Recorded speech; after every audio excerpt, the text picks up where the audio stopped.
Biarlah pada kesempatan ini kita dapat menikmati suasana ibadah kepada Tuhan.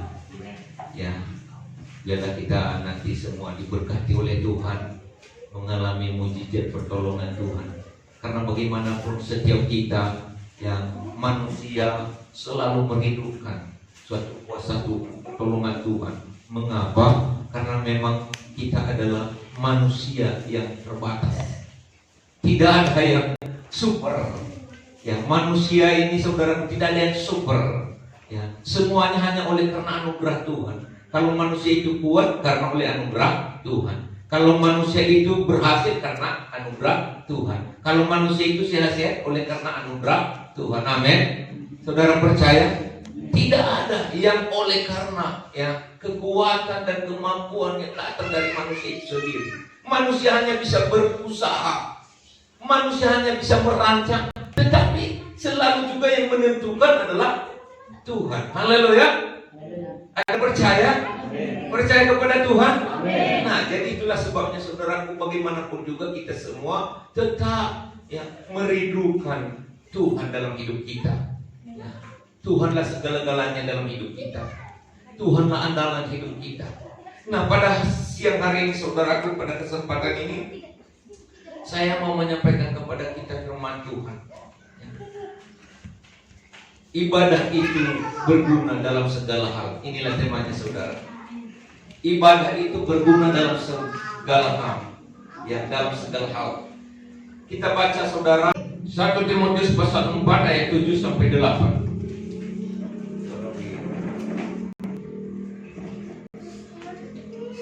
Kita baca bersama-sama ya. 1 Timotius pasal 4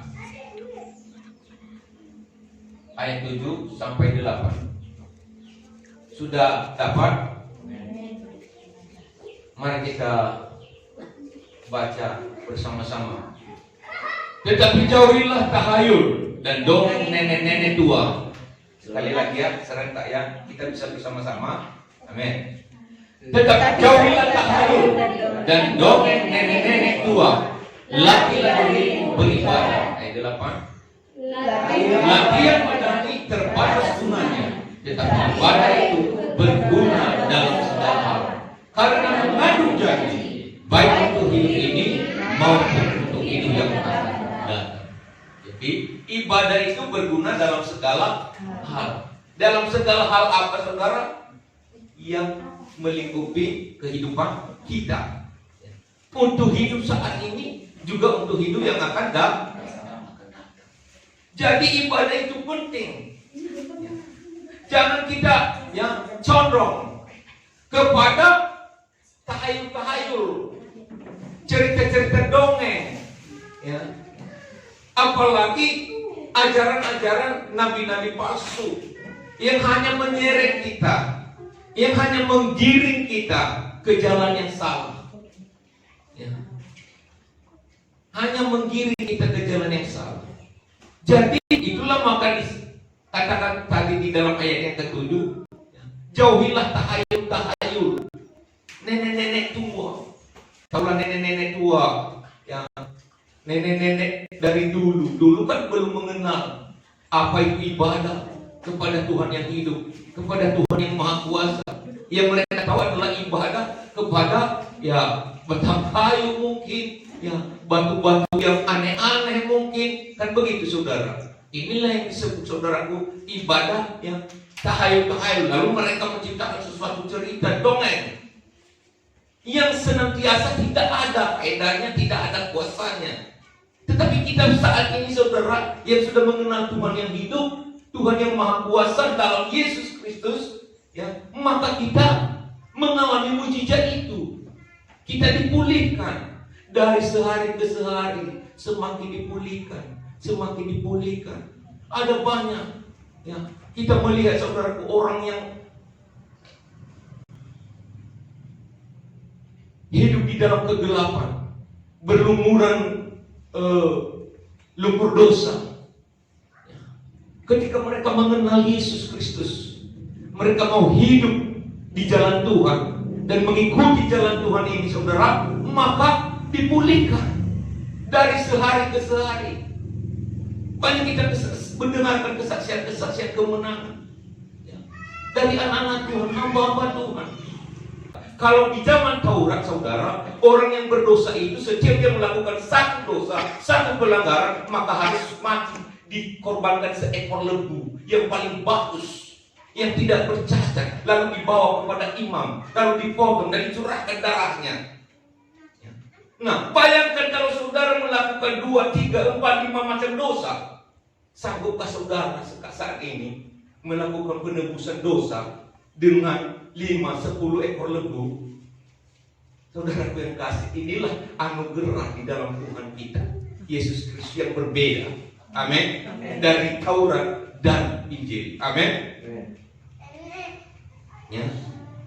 Bayangkan saudara yang kasih, dikatakan karena begitu besar kasih Allah akan dunia ini sehingga dia mengaruniakan anaknya yang tunggal supaya setiap orang yang percaya kepadanya tidak binasa melainkan beroleh hidup yang kekal. Nah, tidak ada perlu kita mencari lembu yang paling bagus. Hanya modal apa? Percaya kepada Yesus Kristus. Hanya itu saja. Ketika mulai percaya kepada Yesus Kristus, maka kita mulai diubahkan. Hati kita yang tadinya sedang gelap, keadaan kita tadinya terikat keterpurukan oleh karena situasi yang terus bertubi-tubi menindih kehidupan kita. Mulai dari hari ke hari dipulihkan, dikuduskan, diubahkan. Amin. Banyak orang yang cekcok ke rumah tangganya kembali menjadi rumah tangga yang harmonis, menjadi rumah tangga yang akur. Jadi ibadah di dalam Tuhan Yesus itu sangat berguna untuk hidup ini, untuk hidup hari ini, untuk juga hidup hari yang akan datang.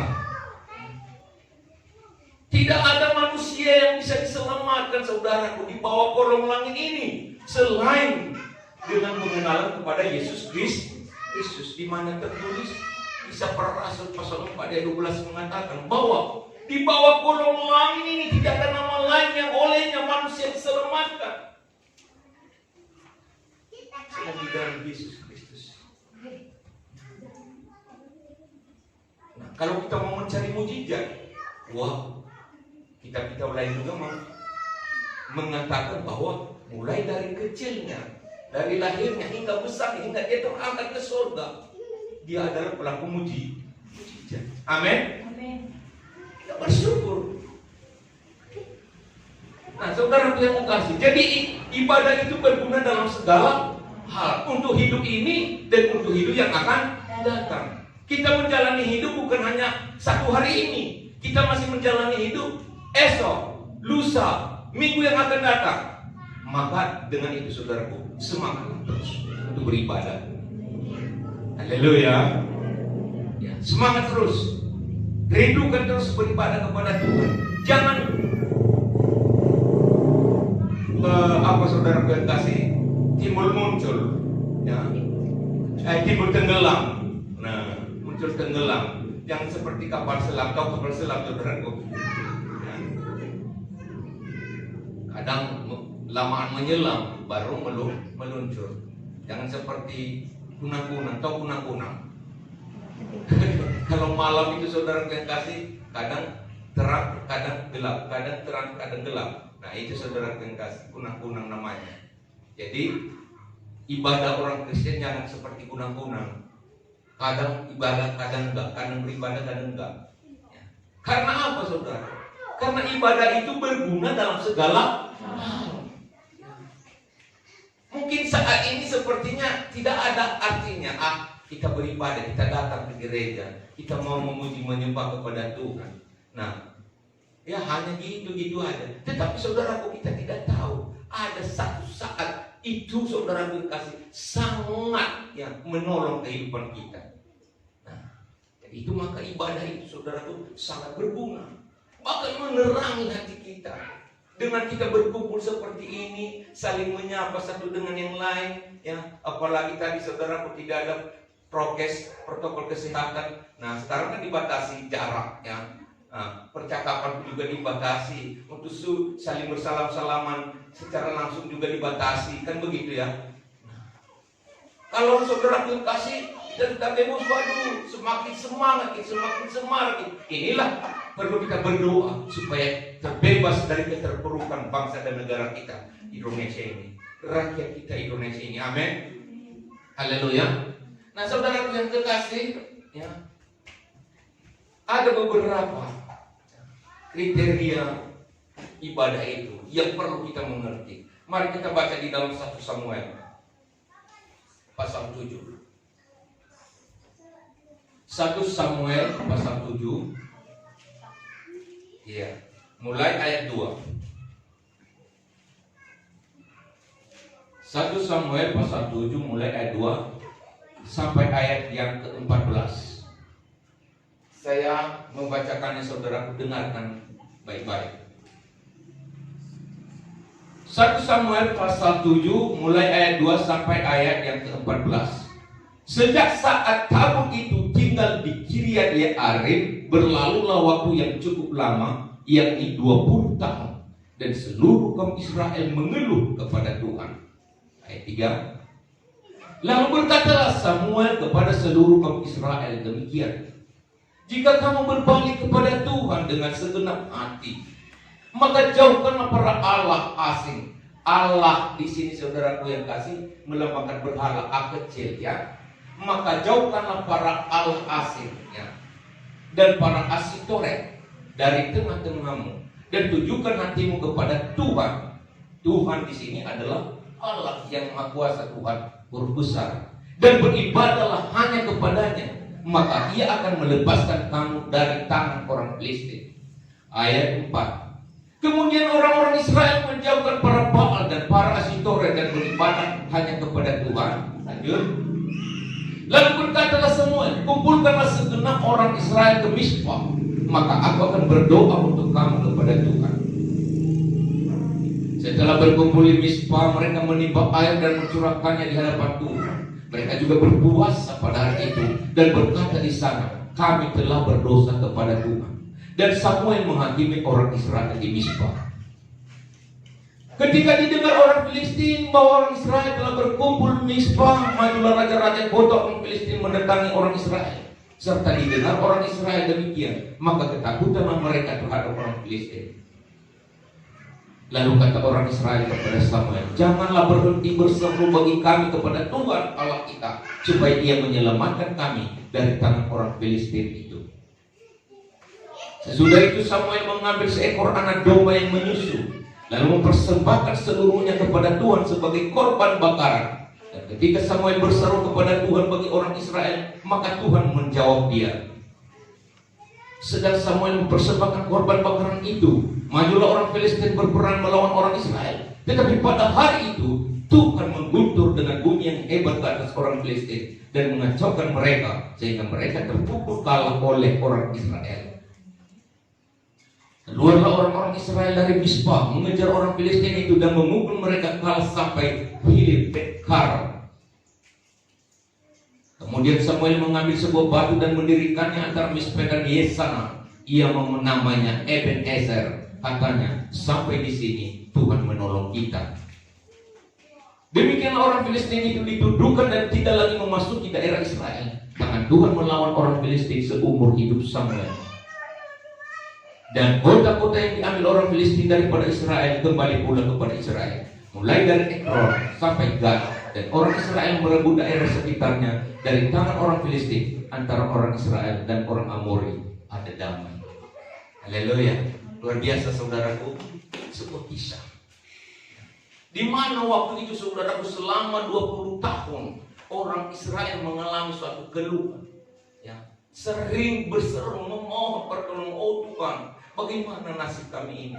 Mereka adalah dalam tekanan berat. Mengapa? Karena tidak ada ibadah. Tidak ada ibadah. Tabut perjanjian itu, saudara, sudah tidak tepat. Tahu tabut, saudara yang kasih? Ini, kalau istilah bahasa sekarang ini, suatu dokumen yang firman Tuhan ini, saudara yang kasih, ya, hukum-hukum Musa, yang sudah pindah tempat, tidak ada lagi di tengah-tengah mereka, sehingga mereka tidak tahu apa yang mereka harus lakukan ketika mereka mengalami sesuatu tantangan kehidupan. Mereka tidak mengerti solusi apa yang harus mereka lakukan. Nah, bayangkan saudara, mereka mengeluh selama 20 tahun. Lalu ketika mereka datang kepada Samuel, dan Samuel berkata, beribadahlah kepada Tuhan. Ini poin yang pertama. Beribadahlah kepada Tuhan, maka engkau akan dipulihkan. Ya. Ayat 2 dan 3 tadi coba dikatakan saudaraku. Sejak tahun itu tinggal di Kiriath Yearim berlalulah waktu yang cukup lama, yang 20 tahun, dan seluruh kaum Israel mengeluh kepada Tuhan. Ayat 3. Lalu berkatalah Samuel kepada seluruh kaum Israel, jika kamu berbalik kepada Tuhan dengan segenap hati, maka jauhkanlah para Allah asing dan para Asitore dari tengah-tengahmu, dan tujukan hatimu kepada Tuhan, dan beribadahlah hanya kepadanya, maka Ia akan melepaskan kamu dari tangan orang Filistin. Ada orang Filistin, musuh-musuh terus menekan hidup mereka, menjajah hidup mereka. Mereka mengalami sesuatu derita batin, jeritan hati. Mereka tidak bisa bergerak, mereka tidak bisa berbuat apa-apa untuk membangun hidup. Mungkin tidak ada musuh kehidupan kita, saudara, penjajah kita, karena secara kerakyatan, kebangsaan kita sudah bebas dari penjajah. Amin. Iya. Tetapi ada yang menjajah hidup kita setiap hari dalam hidup kita, yaitu tekanan batin, situasi kehidupan, ekonomi mungkin, sakit penyakit mungkin, sesuatu yang pergolakan rumah tangga mungkin, percecokan antara satu dengan yang lain. Kita selalu tertekan. Ada saja yang membuat kita yang mengalami beban berat. Tetapi Yesus berkata, marilah kepadaku setiap yang letih, lesu dan berbeban berat, aku berikan kelegaan kepadamu. Dan kerinduan setiap kita tentu kelegaan ketika kita mengalami masa-masa yang sulit, masa-masa tekanan batin, masa-masa pergumulan hidup. Dan Samuel mengatakan kepada umat Israel, tunjukkan hatimu kepada Tuhan, beribadahlah dengan segenap hati kepadanya. Dengan apa? Apa yang dimaksudnya beribadah, saudara? Buang berhala-berhala. Jangan lagi menyembah kepada yang bukan Allah. Kadang-kadang saudaraku, manusia ini mempunyai banyak berhala yang dijadikannya sebagai Allah, andalan hidupnya. Tetapi hanya satu Allah, hanya satu Tuhan, itu yang Maha Kuasa, pencipta langit dan bumi, yang telah melakukan segala perkara, yang telah menciptakan yang ada dari yang tidak ada. Oleh karena apa? Oleh karena kuasanya. Tuhan itu Maha Kuasa. Kenapa dikatakan Maha Kuasa? Karena bisa Dia menciptakan yang ada dari yang tidak ada. Itulah maka dikatakan Dia Maha Kuasa. Dan itulah Tuhan yang kita sembah. Kalau kita mau membuat kue, saudaraku, kita buat karena ada bahannya. Betul, saudara? Iya. Kalau kita mau buat gula merah, itu karena udah ada bahannya, ubi, gula merah, lava, enak. Tapi kalau Tuhan dulu membuat langit dan bumi ini, dari mana bahannya? Dia hanya berfirman, jadilah, maka jadi terang, maka terang itu jadi. Itulah sebabnya maka Dia dikatakan Maha Kuasa. Luar biasa, saudaraku. Nah, tinggalkan Allah-Allahmu itu, Allah-Allahmu, sembah-sembahanmu, jangan andalkan lagi itu, kata Nabi Samuel. Berbalilah kepada Tuhan, fokuskan pikiranmu, tunjukkan hanya kepada Tuhan yang hidup, Tuhan yang Maha Kuasa, maka kamu akan dipulihkan. Ini yang pertama. Berarti syarat tangga yang harus mau kita lalui untuk bisa naik ke atas. Tangga yang pertama adalah beribadah. Fokuskan dulu, perbaiki, benahi ibadah kita kepada Tuhan. Jangan lagi beribadah, apalagi ada peninggalan-peninggalan nenek-nenek tua.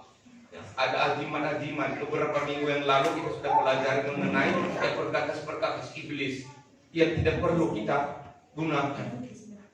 Nah, sekarang ini saudara, yang perlu kita lakukan adalah ya, tangga yang pertama untuk bisa kita naik. Yang perlu kita mau lewati adalah benahi ibadah kepada Tuhan.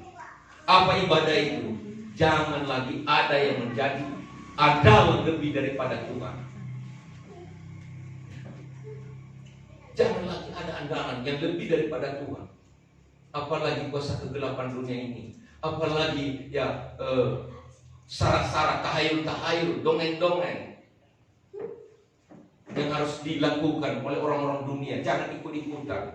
Supaya apa? Mulai kita dipulihkan. Hanya dengan beribadah kepada Tuhan yang hidup, Tuhan yang Maha Kuasa dalam Yesus Kristus, maka kita akan dipulihkan. Ini yang pertama. Yang kedua saudara, pertobatan. Pertobatan itu meliputi saudara kekasih pengakuan dosa. Tadi dikatakan saudaraku, Samuel menghakimi mereka, lalu mereka merendahkan hati, lalu mereka mengaku dosa, lalu mereka saudaraku disucikan ya dengan air. Amin saudara. Ini melambangkan baptisan dan mereka berpuasa di hadapan Tuhan. Inilah merendahkan diri. Ini mematikan kehendak daging mereka. Inilah sebuah pertobatan. Mereka tidak lagi mau mengikuti fokus condong kepada keinginan-keinginan daging. Mereka berpuasa. Mereka melakukan pertobatan itu. Ini tangga yang kedua. Sehingga mereka dipulihkan. Dan tangga yang ketiga, mulailah mereka saudaraku melakukan memberikan korban persembahan kepada Tuhan. Apa tadi yang Samuel lakukan saudaraku yang kasih? Tadi sudah di awal saya katakan, memotong seekor lembu lalu membakarnya, mempersembahkannya kepada Tuhan. Sehingga ketika musuh kembali mau mengejar mereka, ketika musuh kembali mau menekan, mengganggu kehidupan mereka, apa yang terjadi? Mereka mengalami kemenangan. Mereka sudah mengalami suatu perubahan. Mereka tidak kalah terus. Mereka sudah berubah dari kalah menjadi menang. Karena apa? Itu tadi saudaraku langkah yang mereka lakukan. Tangga pertama adalah beribadah. Mereka benahi ibadah mereka. Mulai mereka fokus bukan lagi beribadah kepada batang kayu, bukan lagi beribadah kepada Asitoret. Ya, Asitoret itu merupakan patung-patungan dewa-dewa saudaraku, orang-orang Timur Tengah.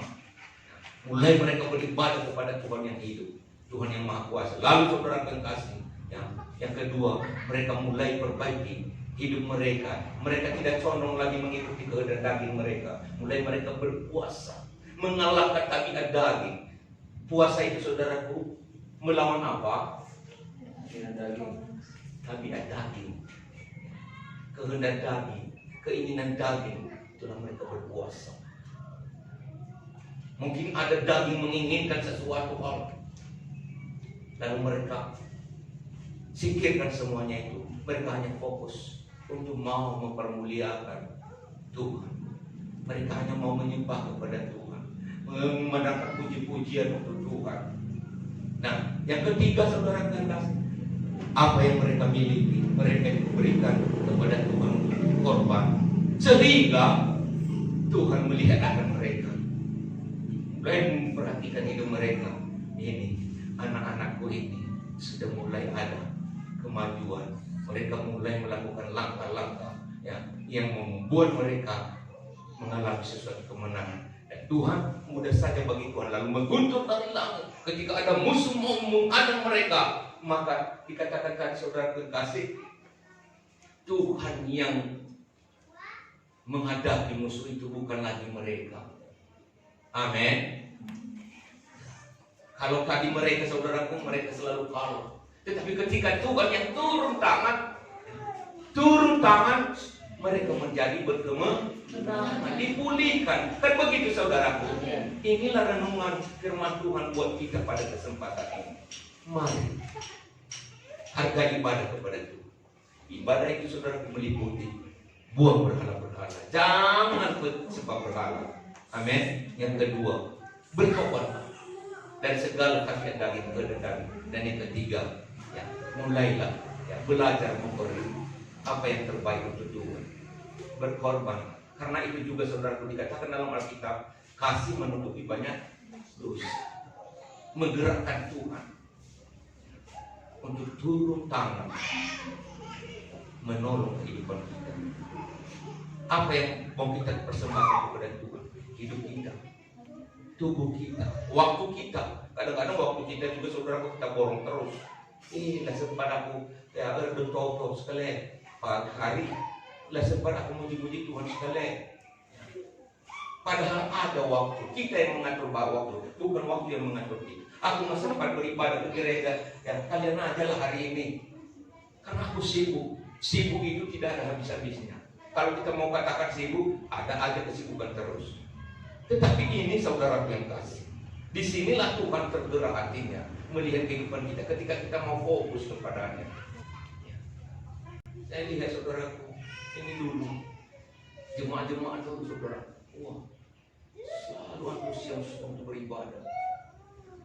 Mereka saudara kasih yang host di bawah di PJ atau di Medan, hari Sabtu sudah pulang, malam itu sudah berkumpul di tempat ini, terus memandangkan doa kepada Tuhan, memuji menyembah kepada Tuhan. Ya, keluarga demi keluarga, sehingga mujizat-mujizat itu pun terus terjadi, semakin nyata. Nah, kalau surut, apalagi seperti orang Israel, banyak 20 tahun mereka mengeluh. Hanya gara-gara apa? Sudah mulai surut ibadah mereka, menjadi ibadah suam-suam panas tidak, dingin pun tidak. Jangan seperti itu. Amin. Mulailah bakar semangat saudara. Nyalakan semangat saudara. Nyalakan roh saudara. Nyalakan hati saudara untuk Tuhan. Inilah korban. Korban waktu, korban tenaga. Apa yang mau bisa kita bantu dengan tenaga, korbankan tenaga. Korban materi, apa yang bisa kita persembahkan untuk membantu pekerjaan Tuhan, bantu pekerjaan Tuhan. Karena kita juga saudaraku tidak seperti penalu, kau benar saudaraku, hanya bertengger di dahan pohon mangga, tetapi tidak memberi manfaat untuk pohon mangga. Itu namanya Kristen benalu. Tetapi Kristen yang bertumbuh itu saudaraku menghasilkan buah yang turut mengambil bagian, bersinergi untuk membantu memajukan pekerjaan Tuhan. Haleluya. Saudara mengerti firman Tuhan hari ini? Iya. Jadi inilah saudara yang renungan kepada kita pada hari. Satu ayat lagi sebagai penutup. Keluaran 23 ayat 24. Keluaran 23 ayat 24.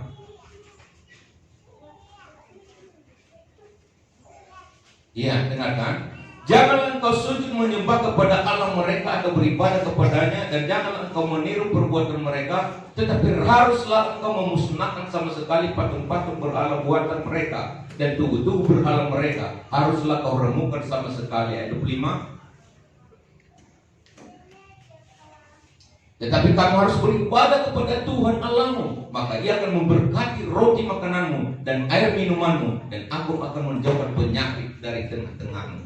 Nah, makanan yang kita makan, minuman yang kita minum menjadi obat yang mujarab untuk memberi kesehatan kepada kita. Bahkan penyakit-penyakit sampar, penyakit-penyakit menular yang ditakuti oleh orang dunia, yang tidak menjadi ketakutan kita, karena Tuhan yang menjauhkan dari tengah-tengah kita semuanya itu. Haleluya. Kuncinya apa saudara? Beribadah, menjauhi berhala-berhala. Apa yang kita berhalakan dalam hidup ini, jauhi itu saudara yang kasih. Utamakan Tuhan, Tuhan yang pertama dan terutama. Maka Tuhan memberkati roti makanan kita, minuman kita, bahkan menjauhkan dari tengah-tengah kita sakit penyakit sampar. Ya, penyakit sampar itu saudara, penyakit menular. Jadi doa saya sebagai hamba Tuhan, biar semua anak-anak Tuhan, umat Tuhan selalu sehat-sehat, keluarga demi keluarga, Amin. pribadi lepas pribadi, semua diberkati Tuhan. Amin. Amin. Baik, mari kita angkat pujian kita kepada Tuhan.